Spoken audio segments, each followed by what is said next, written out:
Potatoes are a garden and dietary staple. Of all the crops I grow, fresh baby potatoes right out of the garden has to be one of the most rewarding.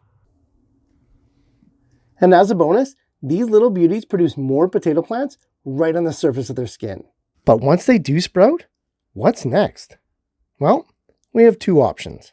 Hi, I'm Jeff from the Ripe Tomato Farms. Welcome to another episode of the Garden Quickie, the show where in 2 minutes or less, we cover all the latest gardening topics. And today is all about the next steps for your sprouted potatoes. Contrary to popular belief, sprouting your potatoes, also known as chitting, can happen in the dark or the light. Too dark, however, and you may end up with giant light-seeking stalks that are impossible to deal with. I've previously covered chitting and making your own seed potatoes before, right here, but let's go over the process again real quick to bring you up to speed. Sprouting your own potatoes at home to obtain new plants takes about 2 to 3 weeks. Keep the potatoes above freezing. I find that 60 to 70 degrees Fahrenheit is ideal, and try to keep them out of really warm direct sunlight.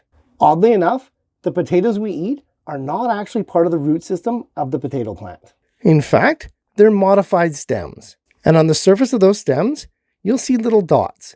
We call those eyes. That's where the new potato plants arise from.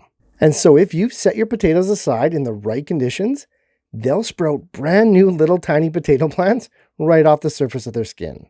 Okay, easy enough. They've sprouted. Now what? Sprouted potatoes can be planted right away out in your garden if your spring frost has passed. If it's still winter outside, however, then we gotta pot them up indoors, like we're gonna do today. A small 4-inch pot should be enough for each sprout. Notice how I said each sprout. Although each potato will have many sprouts on their surface, they don't all get planted together. Each one is an individual new plant, and it should be grown separately. I cut each sprout off, leaving about 1/2 inch of potato still attached. This is going to help anchor the plant. Fill up your pot or container with regular organic potting mix, and simply press the potato cutting down to secure the planting. Easy stuff. Water from below, and keep at room temperature with as much light as you can give them.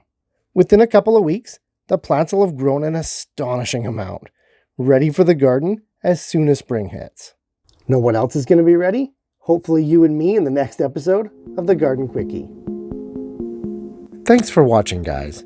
And hey, if Garden Quickies are your thing, be sure to click on this playlist here as we explore and solve more growing issues in 2 minutes or less.